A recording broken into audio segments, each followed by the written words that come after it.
Today's stuff we're going to be learning is Bava Batra Daf Nun. We're going to get started with a quick review of one line in the Mishna. We were talking about in the Mishna Daf Mem Bet Amud Aleph, a man cannot create a chazaka in the property of his wife, which we explained is talking about nichse malog, that's inherited property that she brings into the marriage or she inherits while she's married, which he has rights to. We said he kind of forfeits his rights, okay, and that's we had to explain that because otherwise it's obvious. But in any case, we're going to talk about these nichse malog, and we're going to now make an inference. So the Gemara made an inference and said, well, from here you can see, though, that if he had a star, only a chazaka he can't create, but if he pulled out a document, he'd be able to prove and that it was his. Now, that's weird, because why don't we say, maybe she was scared he wanted to buy it, and she didn't want to say no, she didn't want to create animosity between them, and agreed for that reason. And in fact, doesn't it say in the Mishnah Gitin, by the way, it's the same Mishnah as the Sikarikon that we talked about.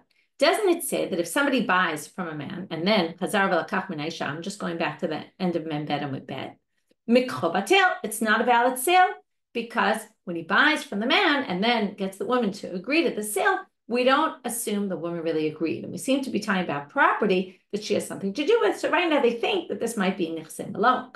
And then that would contradict the Mishnah, because the assumption here is she only agreed to the sale because she was scared of her husband or wanted to make him happy.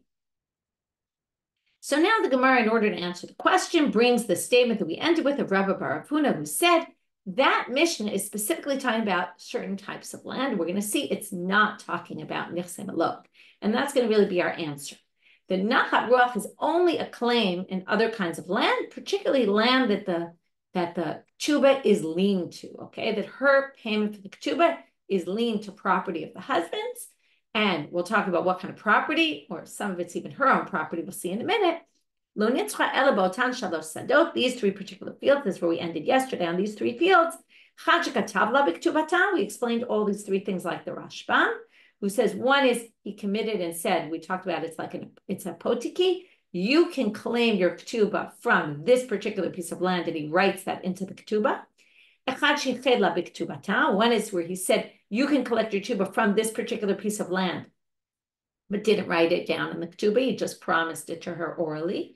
And that's land she brings into the marriage, usually as part of the dowry. It's not the same as the nichse malog. He commits, he puts in the value of it. That's the shum. Shum means the valuation. He puts the value of it into the ketubah because he, in the end, is going to return that land at its original value. So if it goes up in value, he'll have to return less. If it goes down in value, he'll have to add more.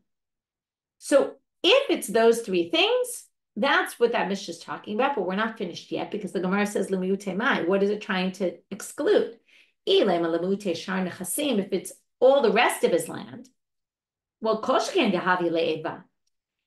any land of the husband, if you remember, even if he says you will collect your ketubah from this land, theoretically, or let's say he didn't even do that in the ketubah, all of his land is lien to the ketubah, because it's like any kind of financial obligation one takes, and it says even in the ketubah, all my property will be designated for this payment, which means anything he owns at the time he signs the ketubah, she can collect from.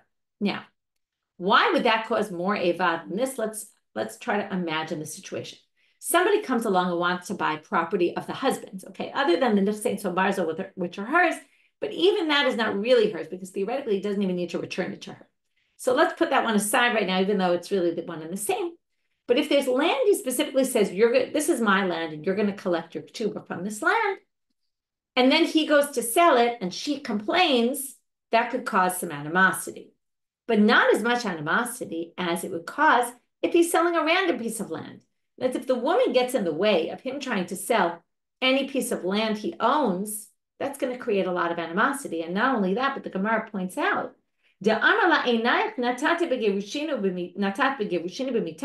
what? Why don't you want me to sell this land? Because it's lien to your ketubah? What? You think I'm going to divorce you tomorrow? You think I'm going to drop dead tomorrow? Why are you worrying about that? Now, of course, you can come up with reasons why she should worry about it. She wants to make sure she has financial stability. But you could see that it creates an amount of tension when it's his land and she's not allowing him to sell any piece of land he owns. It's not even, again, it's all lien to the ketubah, but it's not specifically go collect from this land. of course that's going to cause more animosity, which means that if we're worried that she lied, not lied exactly, but agreed the sale only because of nachat ruach, there'd be more reason for nachat ruach in other cases of any land of his that relate to the ketubah, which means that when Rabbi Bar Rav Huna said that it's only for these three kinds of land, they don't mean to exclude the rest of his land, for sure the rest of his land also. So then what could it possibly be excluding? Where we're not going to say nachat ruach, ela lemiyute nichsei malog. It must be for her property. And now it makes sense, because if it's her own property and he wants to sell his payroad of it, and she says, I'll sell even the goof, which is right. Remember, he has the rights to the produce, but she will get it back at the end. Or if she agrees to sell it to him, now this isn't something, if she doesn't agree, it's not something he's going to get angry about, because it's hers. She has all the rights. It's been in her family for generations or not, or one generation, whatever it is, it's her ancestral property. She has all the right in the world to say, I don't want to sell it. It wouldn't cause animosity because she says, I don't want to sell it to you. He should understand that. So therefore, again, where are we up to? Our Mishna, which says, well, if he has a document that said she sold it, we assume legit, she really sold it to him. That could be true. Whereas when she signs off on any of his property and agrees, even though she has a lien on it, right? And it's theoretically supposed to go to her, but she agrees to it, that we only assume she's doing because of nachat ruach. Okay, that's our resolution. The problem is that we're going to have a problem with something Ameimar says, and then we're going to have to explain Ameimar differently so that it doesn't create problems. Ha'amar Ameimar, didn't Ameimar say, Ish v'isha shachru b'nechsei malog lo asu v'lo klum? We're assuming that nechsei malog, we assume if the woman agrees to the sale, it's a valid sale. But Ameimar said somewhere else that a man and a woman who both sold their nechsei malog together, in other words, he sold his rights to the produce and she sold her rights to the land, lo asu v'lo klum, which we assume means, right, nothing happened, it's not a sale. Which we assume means, why is it not a sale? Because we assume the woman just agreed because of nachat ruach. Now, we just spent all this time discussing that nachat ruach is not relevant for nechsei malog. There is no such thing as nachat ruach. I'm just doing it to be nice to him. No, she could just say, no, I don't want to. He won't get angry at her. So why did Ameimar say that? So we're going to have to explain the statement of Ameimar in two possible ways. First one, ki itmar da Ameimar. First possible answer is when Ameimar said it. Heicha de zabin ihu umit. Well, let me explain it outside first, and then we'll start inside. We're going to split up this word ish v'isha. It's ish or isha. Either the man sold his rights or the woman sold her rights. Remember, the man has rights to the produce while they're still married. As soon as he dies, it reverts back to being hers because all along she owned the body of it, and now she gets the payroll and the body of it. So what if he sold her nechsei malog while they were married? Now he only has rights to sell the payroll. So if he sold her nechsei malog as if he was selling a full-blown sale, I'm giving you them forever, he can't do that. So that's what we're going to read inside now. Heicha de zabin ihu, if he sold the rights, now he could sell the rights to the payroll. So while he's alive, whoever he sold it to gets to enjoy the produce from it. But then umit, if he dies first, anti ihi umafka, she can go and collect it from whoever bought it from him. Inami, what if it's the reverse? What if she sells her rights to the nechsei malog? Inami zabne ihi umet. If she sells her rights, now what normally happens? If the husband dies, she gets it back. That's what we just said. If she dies, instead of it going back to her father's, which you would have thought, well, the rabbis instituted that it goes to her husband. Okay, we're going to get to this soon. So if she sold her rights and then died, the husband's supposed to get them. So ate ihu umapik b'takanta de Rabbanan. Even though she owned the body of it, when she sold it to someone, she really only sold them the rights for in the event that he dies first, it'll end up becoming hers, and then the buyer will keep it. But if she dies first, then the husband inherits it based on this takana of the rabbis, and therefore the husband can take it from the buyer. So he could say it's really now mine. And that's what it means that a man and a woman who sold their nechsei malog, if each one sold their rights, there's a case where lo asu v'lo klum, they can basically get it back from the person that the other sold it to. How do we know about this takanta de Rabbanan? We actually learned it in Bava Kama, and we'll look in the Rashbam to refresh our memory. First, we're in the Gemara, though. Rabbi Yosef, Rabbi Chanina, as he said, to Amar Rabbi Yosef, Rabbi Chanina, be'usha hitkinu, in Usha, right? That was one of the places where the Sanhedrin went after it moved to Yavne, and then it went, right? So it ends up in Usha. Aisha shemachra b'nechsei melog umeta, haba'al mutzi miyada lekuchot. So there, Usha, they made this takana, that a woman who sells her nechsei melog and then dies, the husband inherits them. And he can not only that, but if she, right, not only does he inherit them, what they really said was the husband could take it away from the buyer. But okay, and then let's just look in the Rashbam toward the bottom. It says about 12 lines from the bottom. As it explains there, they made it in order that the husband not resent the woman who sells her nechsei melog. Basically, they allowed the husband to be considered as if he was a first buyer, as if he bought it. When she dies, it's as if he purchased it from her at the time of the marriage when he signed the ketubah, or when people signed the ketubah, which means then that he gets to take it away from the ani lakoach, anyone she sold it to after, and that's so there not be tension in the marriage. Again, you see how much they were worried about tension in the marriage for financial issues and tried to reduce the tension in marriages. But, and this just continues to explain, so if Ameimar was talking about that or that, Ameimar wasn't talking about both of them selling. But but if two of them together are selling it to someone else, inami, or our case in the Mishna, she sold her share to him, zavina zvine, the sale is a valid sale. And that explains our Mishnah. Why? Even though it says in our Mishnah, he can't create a chazaka, but he can become, if he does have a star to prove it, that's the inference. If he has a star, he can say she sold it to me, because her selling to him, there's no reason to say it's not a valid sale. Her selling her rights to someone else, or his selling his rights to someone else, there's a limit to that. And that has nothing to do with nachat ruach either. That's just, there's a limit to it because of the rules.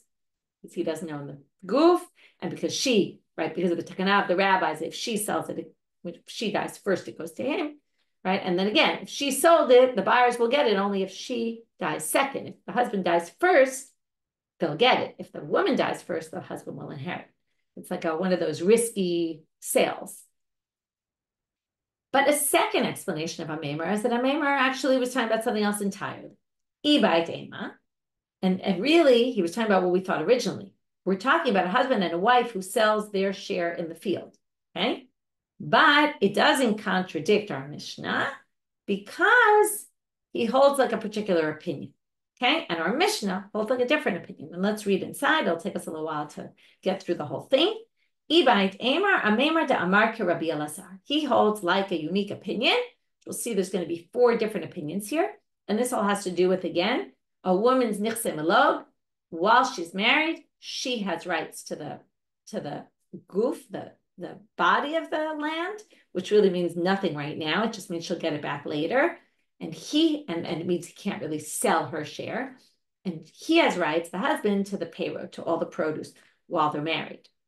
So now we're going to bring some other machloket, which is similar though, because there's payroll and the goof, and they're each owned by different people.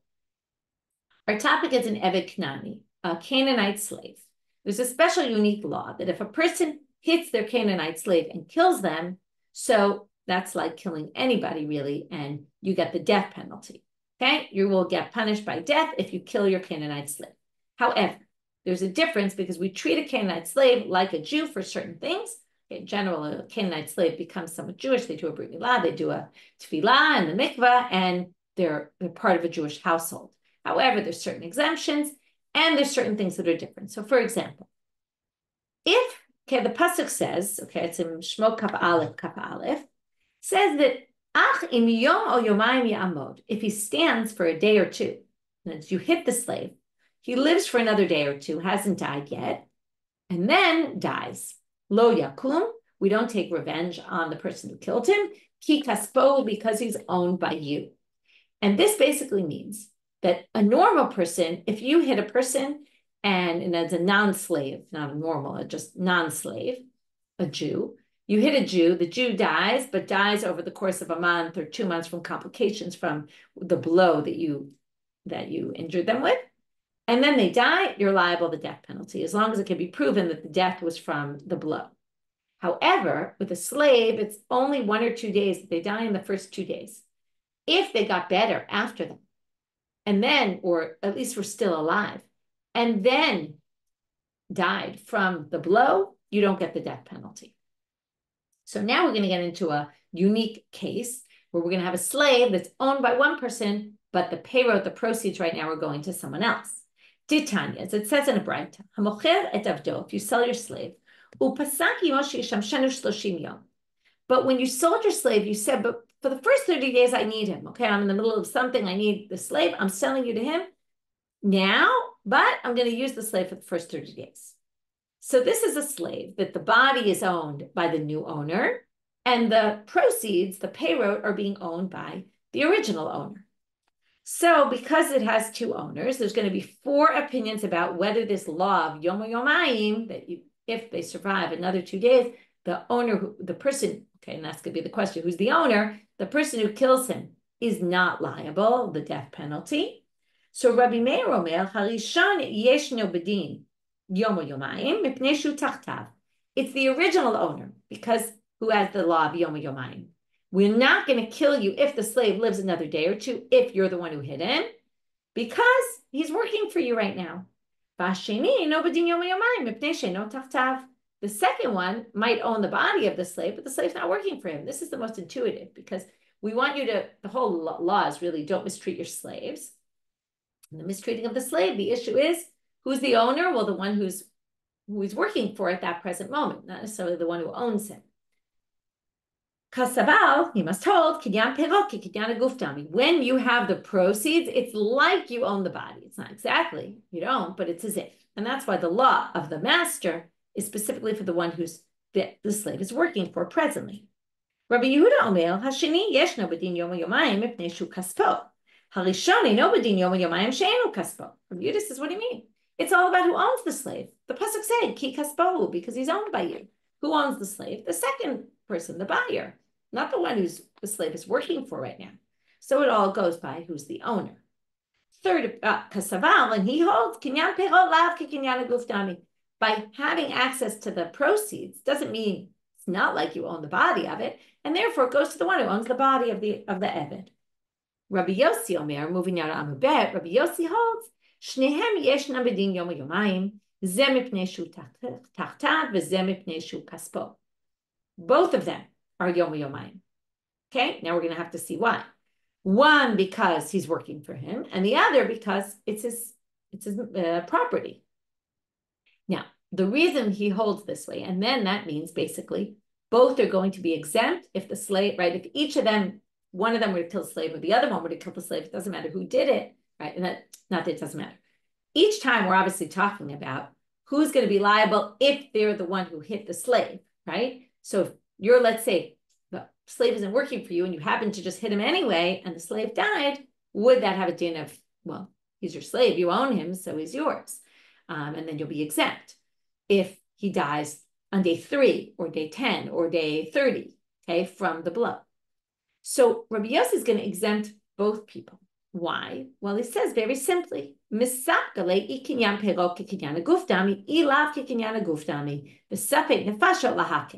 is the Gemara, it seems, explaining Rabbi Yosef. It's not Rabbi Yosef himself, but Rabbi Yosef must have been in doubt whether we treat kinyan aguf like kinyan perot or not, since we're not sure, so we don't know who to make the master. Is it the one who has kinyan perot or is it the one who has kinyan aguf? Since that's the case, safek nefashot lahakel. Well, we're not going to kill both of them if we're not sure which one should be killed. We're always lenient when it comes to killing someone for doing the death penalty. So therefore, we're going to be lenient here and not kill either one of them. So if the slave dies after day 3 and was hit by either owner 1 or owner 2 and died, no matter what the slave will be, the owners, whichever owner killed him will be exempt. Rabbi Elazar, that's the one we were looking for. And this is to explain, if you remember, right, we're trying to explain Ameimar, who said, Ish v'isha shenachum osem lo asu v'lo klum. And maybe you're already trying to see the comparison, because one owns the guf, one owns the payroll. And now we're going to see Rabbi Elazar. And basically, they can't sell it. It's going to be very similar to this eved. Rabbi Elazar omer shnehem einam b'din yoma yomayim. Neither is in the law of yoma yomayim. If any of them were to kill the slave were to die after 4 days, 5 days, 6 days, right, whatever it is, neither of them are going to be exempt. Okay, so if one killed, they'll be liable. If the other one killed, they'll be liable. Okay, because neither is really the owner. This one he's not working for him, and this one he's not owned by him. So what do you see here? In order, okay, the Rashbam says it really well, so maybe we'll read the Rashbam. So he says, because, okay, let's just read one more line in the Gemara, and then we'll go to the Rashbam.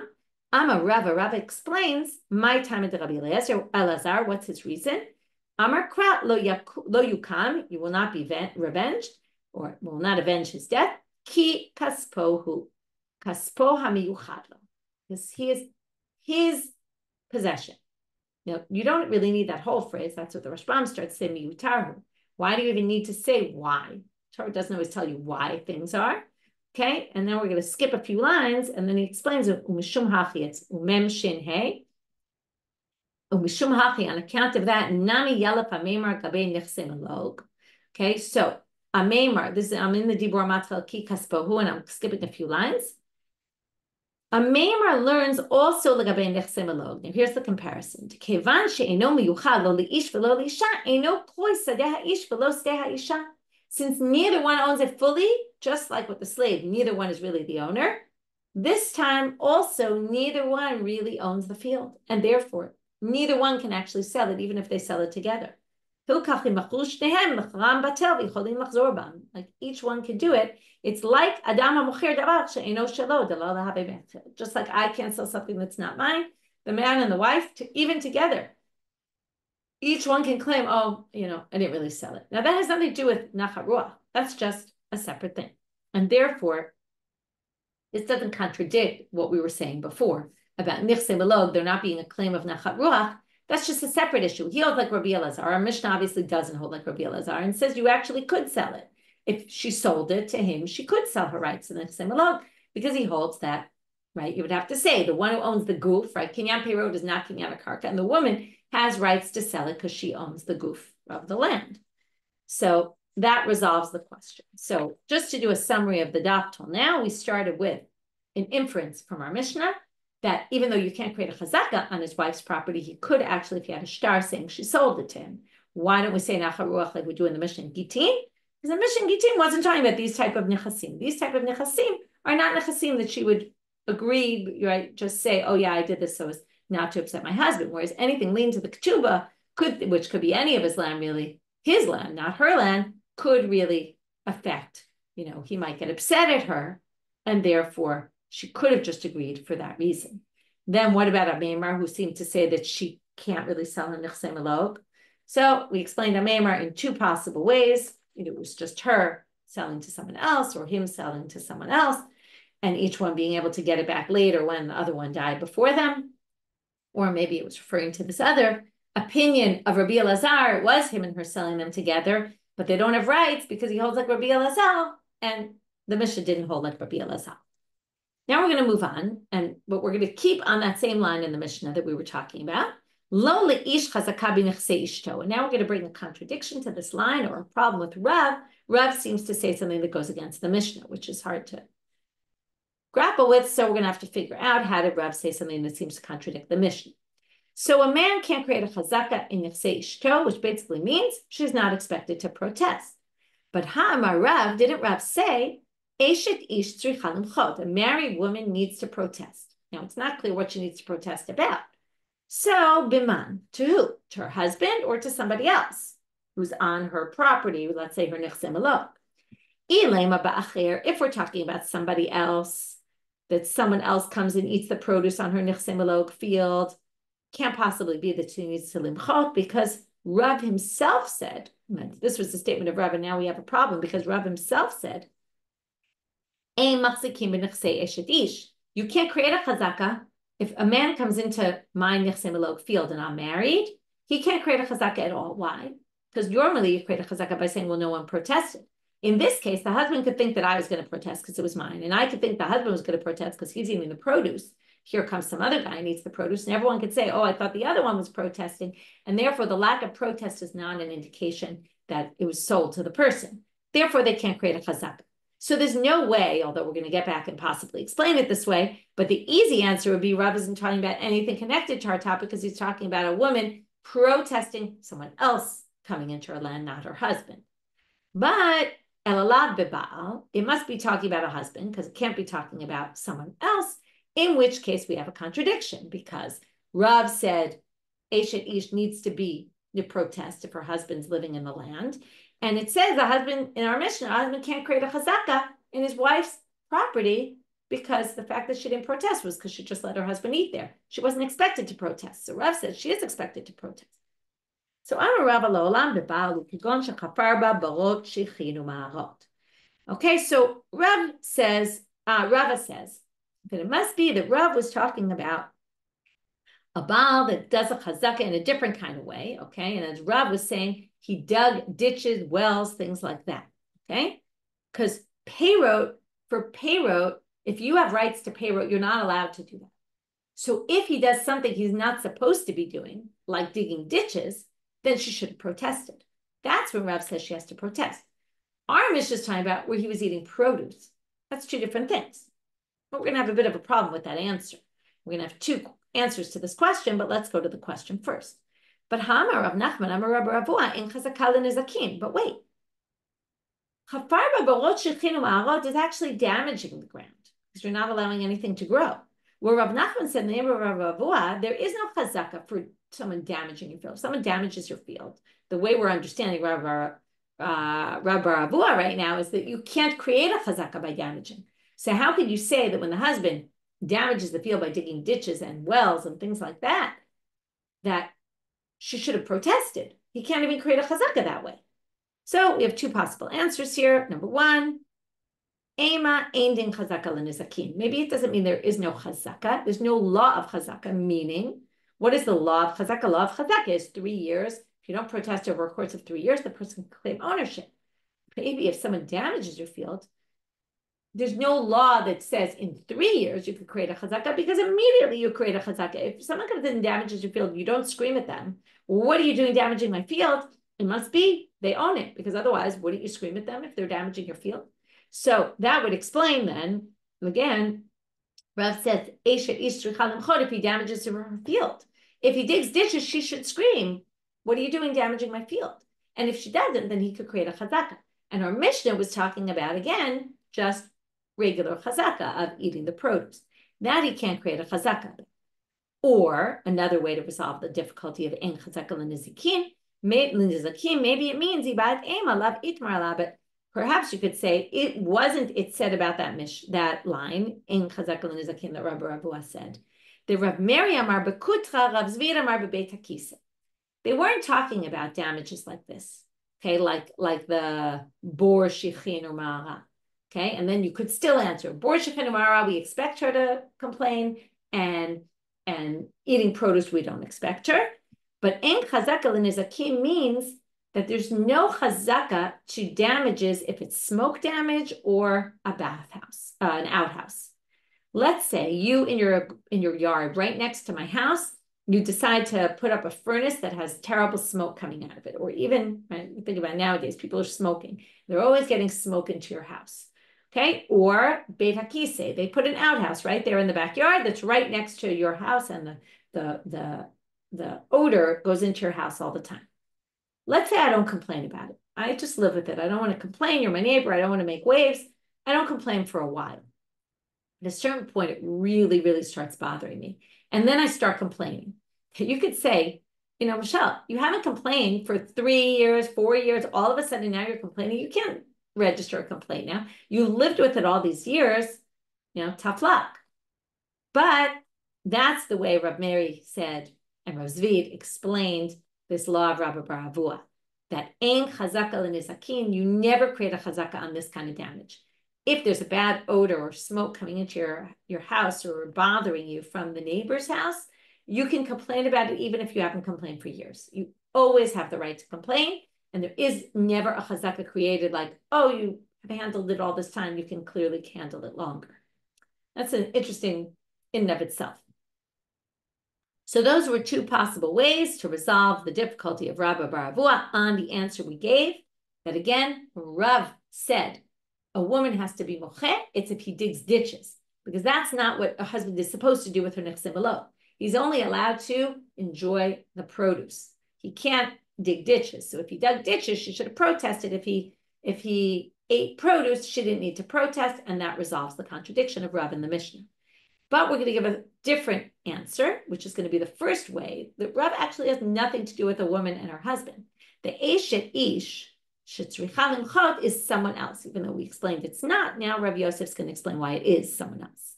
Rav Yosef amar lo olam ba'achil, and this is going to be the end of today's talk. Ukegon she'achla miktzat chazaka b'chayei habal v'shalosh la'achar mitat habal. Comes someone else and eats produce in her field, her nechsim elo, for a year while the husband was still alive and was eating the produce. So he ate for a year, the neighbor, and the husband didn't protest. Now a year doesn't prove anything. Then the husband dies and all the nechsim elo go to the wife. And now the guy continues to eat there for 3 more years. Now, this guy is believed, we're going to see what claim he makes, but if she didn't protest, and that's what Rav says, she should have protested. She didn't protest in those 3 years, that it was all fully hers, he can claim that he bought the land. Now we're going to see what he claims. What he's going to claim is, we're only going to see his claim in a minute, but maybe I'll tell you. He's going to be believed if he claims that the wife sold her nechsim elo to the husband, and then this man bought it from the husband. And he'll be believed with a claim like that because since he's already living in the land for 3 years and the woman didn't protest, migo di by amar, he's believed by amigo, because if he wanted to say, anazvante minech, I bought it from you, he'd be believed. Because remember, after living in the land for 3 years and the owner doesn't protest, you could say, I bought it from you, and you could be believed. So since he could have said that, ki amar, when he says to her, nami ad zvinte le, when he says to her, you sold it to your husband and I bought it from your husband before he died, meheman, he'll be believed. Okay, and that's how we end. We basically resolve it by saying this contradiction that we thought was a contradiction between Rav and the Mishnah is not a contradiction, either because it was a different type of chazaka that the husband made on the land. He basically, said, I'm digging ditches, that she needs to protest, because that's not the way a man typically has access to the woman's nechsim elo, versus the case where he's just eating the produce. And there she doesn't need to protest because he's obviously allowed to eat the produce, and therefore it doesn't mean anything if she didn't protest. Or the statement of Rav was said about somebody else entirely, and it was totally different topic and nothing to do with her and her husband.